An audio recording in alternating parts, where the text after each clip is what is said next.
Alright, let's continue. Part 2, page 14. That day, Captain Nemo invited Professor Aronnax for breakfast. You must be surprised to see such a different variety of seafood. Here, we owe everything to the sea. Captain Nemo spoke with great enthusiasm about the sea. After we had finished breakfast, the captain took me on a tour of the Nautilus. This is my library, and it has more than 12,000 books. I have read all of them, Professor. You are free to use it. Another huge room where Professor Aronnax accompanied Captain Nemo was no less than a museum. No museum of the world has such an amazing collection, I'm sure. My collection means a lot to me. Everything you see has been gathered by me from the sea. You will see even more amazed, Professor, when I show you the instruments in this room.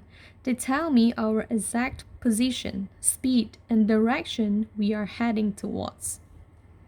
Remarkable, but what puzzles me most, sir, is the power supply on the ship. Ah, it's the mighty power of electricity. It gives heat and light and runs all my machines. I have been successful in producing it. Electricity? I can't believe it. When we rise to the surface, electricity makes powerful pumps to take in and store fresh air. Professor, I remove salt from the sea water and convert it into sodium metal, which can be heated and made to produce electricity. The professor was amazed to see all this. They continued exploring the engine room, where Captain Nemo explained how he submerged the Nautilus and then brought her back on the surface. Inside the ship are several water reservoirs, where they are filled with water. The ship gets heavier and submerges. When I wish to surface, I pumped out this water which makes the ship rise. Amazing. But how do you steer the ship when you are underwater? The professor's question was answered when they moved to a glass compartment, which was the helmsman's compartment. This is a special glass compartment which sticks out on top of the ship. Behind this is another compartment. There lies a powerful electric light, which illuminates the water for a mile.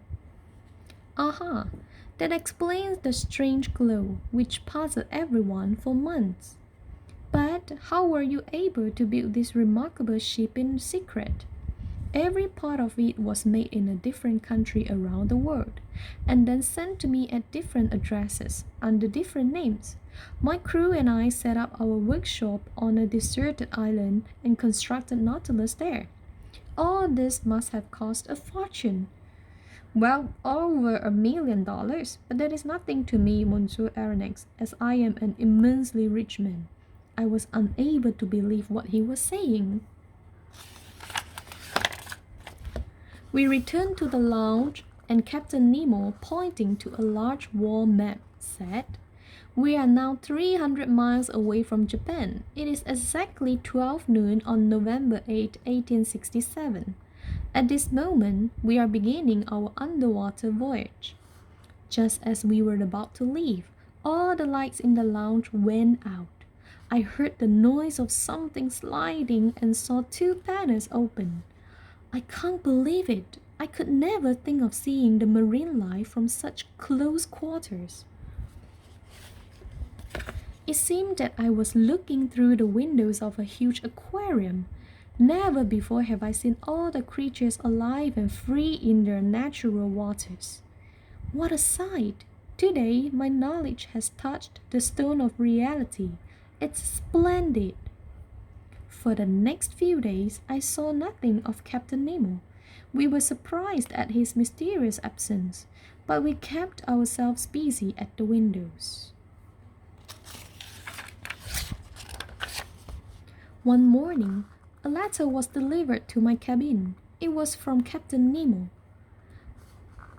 A hunting expedition. That means we are going ashore. We can escape.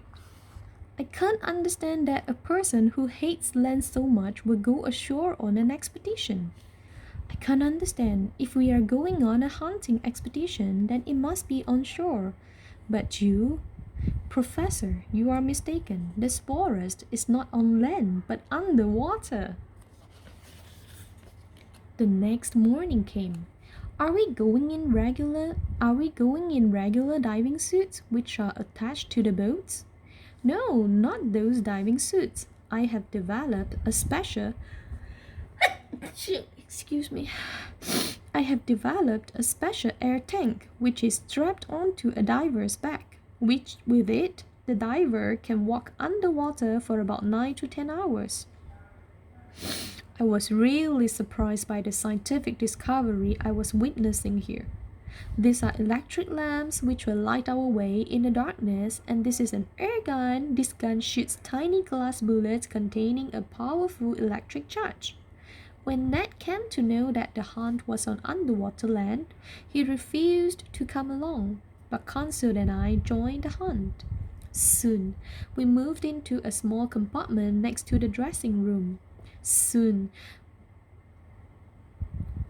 we felt the room being flooded with water. A moment later, Captain Nemo led us out onto the ocean floor. For a quarter of a mile, we wandered in the marvelous sea garden filled with a variety of marine species.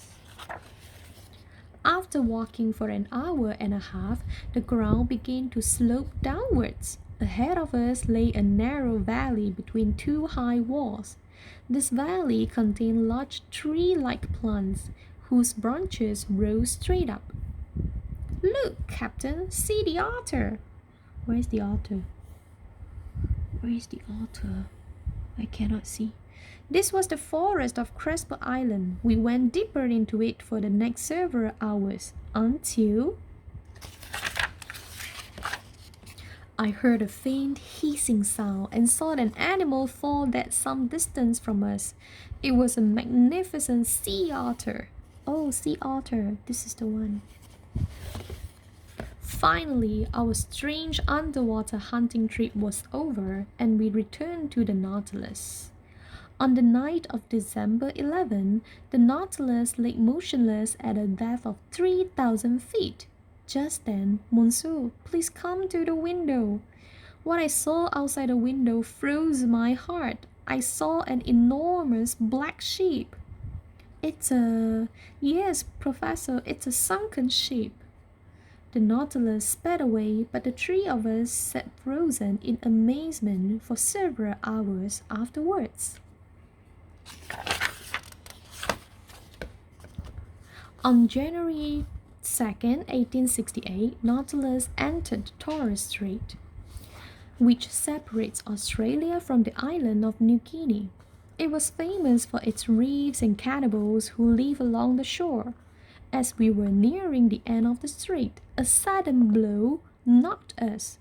The Nautilus had struck a rock. We are stuck here, but don't worry, Professor. In 5 days at full moon, the high tide will help us escape. But my two companions had some other ideas in their minds. This is our chance to escape. We are only 2 miles away from land. The land you see, Ned, is New Guinea, and the natives here are cannibals. But couldn't we at least get over there and hunt some animals? I am dying to have some meat instead of fish. I went to seek the captain's permission to put us on land, and to my surprise, he agreed. We took a small boat and rowed towards the island of New Guinea. We enjoyed our freedom on the island. By late afternoon, we came upon a wild boar, which Ned killed with a single shot. After cleaning and chopping the meat, we lighted the fire for roasting it. We had just sat down to enjoy our feast when... From where are these arrows coming? Oh no, run fast, fast! We are being attacked by the savages. To save our lives, we rushed to the boat, which was our only means of escape. Faster, Consul, faster! We have to reach Nautilus!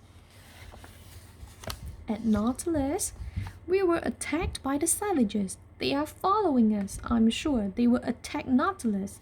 Savages? They can't harm us. All we need to do is to close the hatches. The tide has risen and freed us from the reef. We will renew our air supply and set off. All day and night we could hear the savages walking about on the platform, letting out blood-curdling yells. Next afternoon, Captain Nemo came into the lounge and announced, "The tide has risen and freed us from the reef. We will renew our air supply and set off." "But what about the savages? Won't they come below when you open the hatch?" "Professor, no one can get down that hatch if I do not want them to. Come with me." Without asking anything more, we followed Captain Nemo. As the hatch opened, one of the savages grabbed onto the ladder for climbing down. But that's all for part 2. We will continue part 3 next time.